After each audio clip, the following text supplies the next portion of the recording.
मित्रों नमस्कार, मैं हूं प्रियदर्शन और आप देख रहे हैं कलेक्टिव एजुकेशन।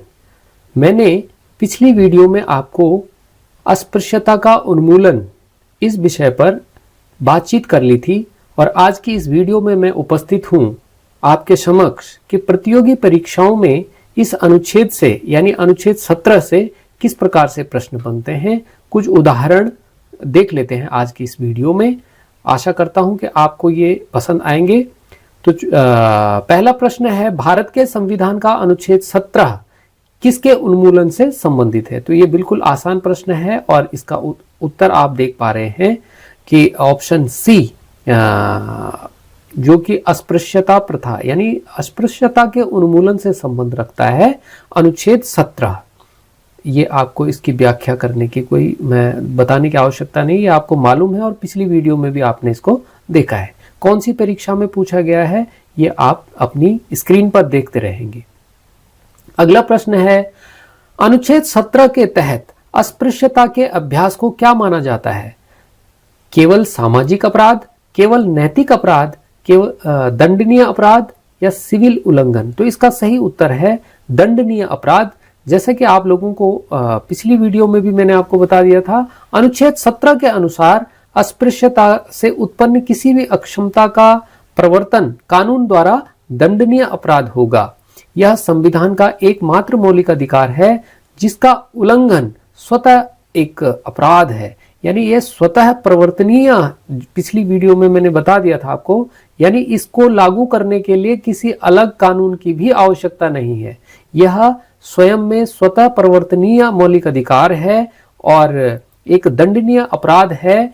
अस्पृश्यता को जो अभ्यास करता है वो एक दंडनीय अपराध माना जाता है भारतीय संविधान के अनुसार। तो आपको ये याद रखना होगा।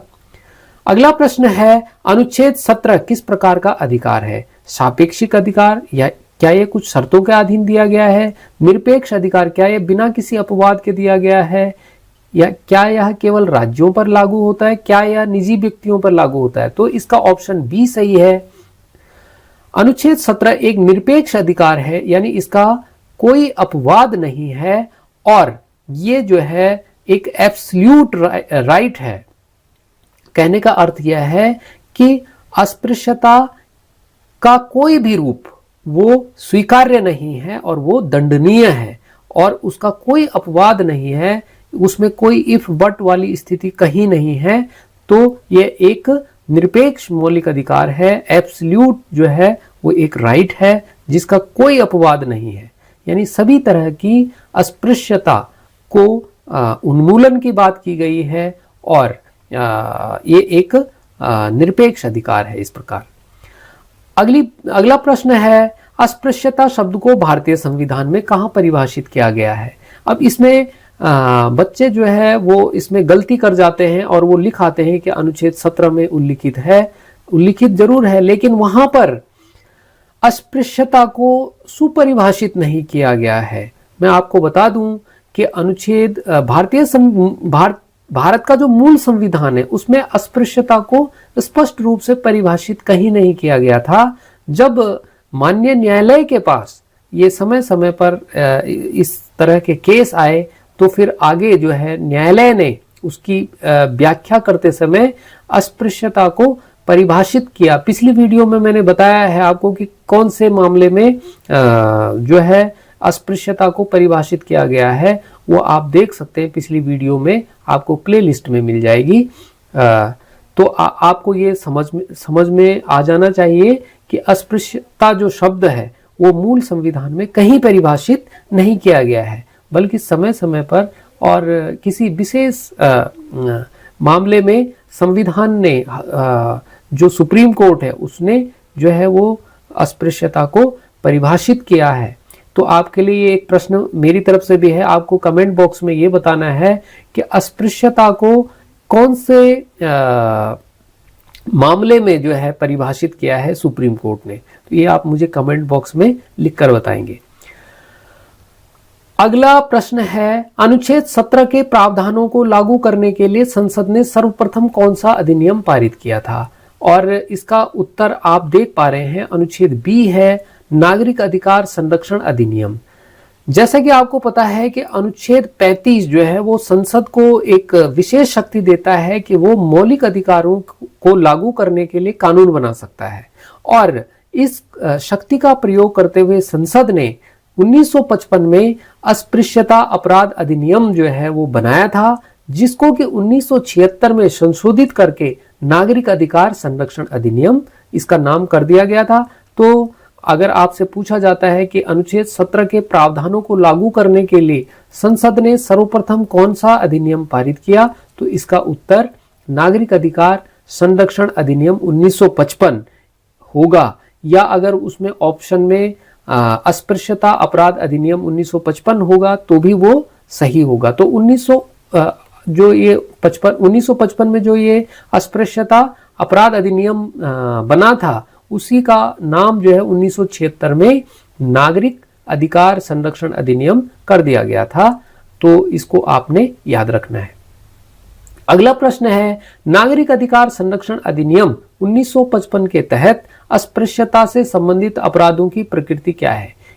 केवल संज्ञेय, केवल असंज्ञेय, यानी कॉग्निजेबल, नॉन कॉग्निजेबल, सभी अपराध संज्ञेय और गैर जमानती, और द यानी डी जो है केवल जुर्माने योग्य। तो इसका सही उत्तर है सभी अपराध संज्ञेय और गैर जमानती टाइप के। इसमें जो नागरिक अधिकार संरक्षण अधिनियम 1955 के तहत अस्पृश्यता से संबंधित अपराधों के लिए सभी अपराध गैर जमानती और संज्ञेय अपराध की श्रेणी में आते हैं।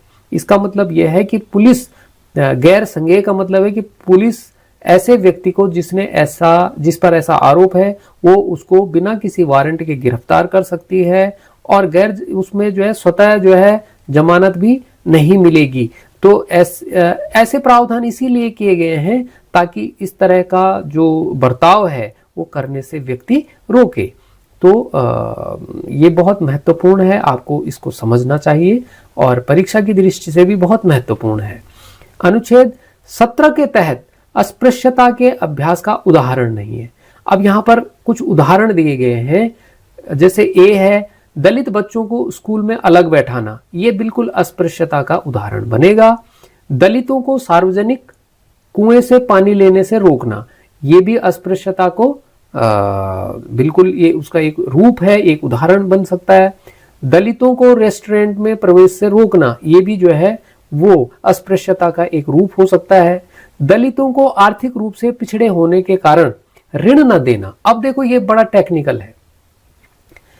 किसी व्यक्ति को अगर वो आर्थिक रूप से कमजोर है और उसको कोई ऋण नहीं दे रहा है बैंक, तो ये कोई अनुच्छेद 17 का उल्लंघन नहीं माना जाएगा। तो ये इसका डी वाला ऑप्शन इसका सही होगा, क्योंकि आर्थिक रूप से पिछड़ेपन के कारण उसको ऋण नहीं दिया गया है। कोई जाति के आधार पर या जन्म के आधार पर उसको हीन नहीं माना गया है, बल्कि आर्थिक स्थिति क्योंकि उसकी कमजोर है, भाई वो ऋण वापस कर ही नहीं पाएगा, तो बैंक उसको ऋण नहीं दे रहा है क्योंकि उसकी आर्थिक स्थिति ठीक नहीं है, इसलिए उसको ऋण नहीं दिया जा रहा है, न कि उसको जन्म के आधार पर हीन मानकर।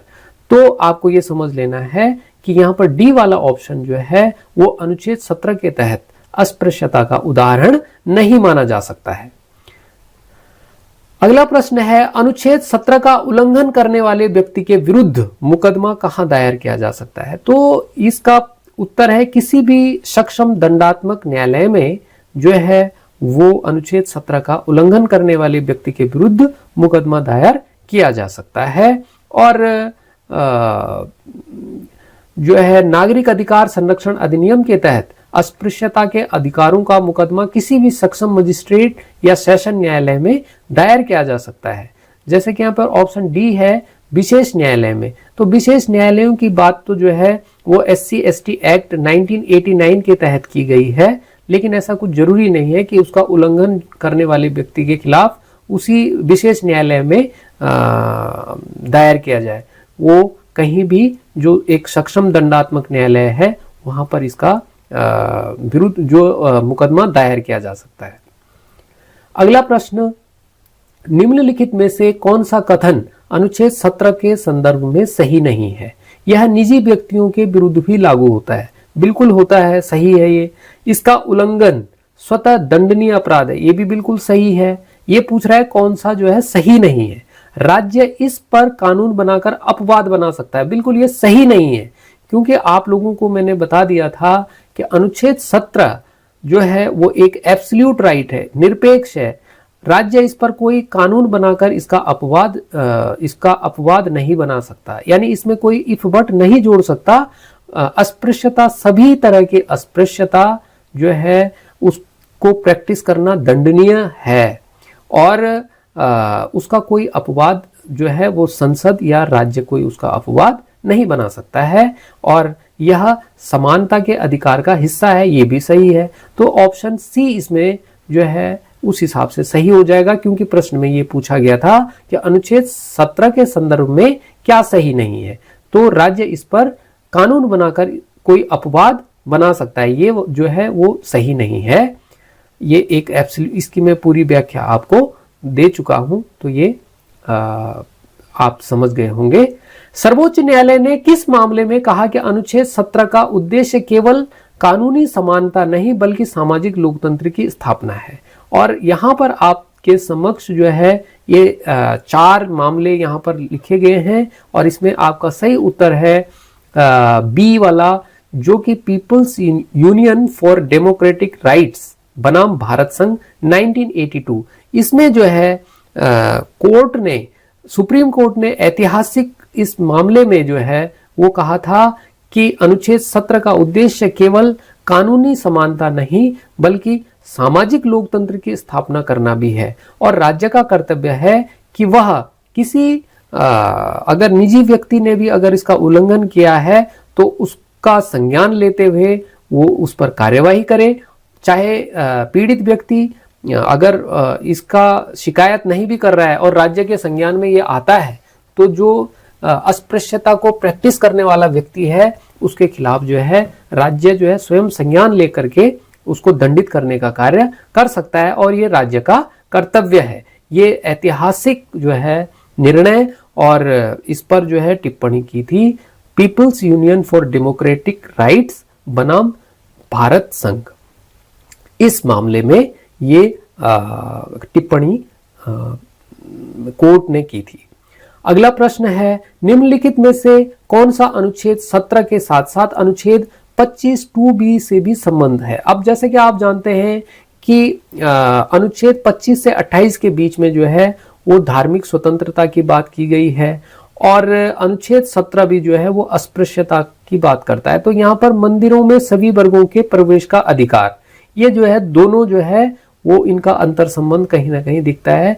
जो मंदिरों में सभी वर्गों के लिए जो प्रवेश की बात की गई है, यानी यहाँ पे किसी तरह का जाति के आधार पर भेदभाव न करने की बात जो है अनुच्छेद 17 में अस्पृश्यता की बात है, और धार्मिक स्वतंत्रता अनुच्छेद 25 में है ही।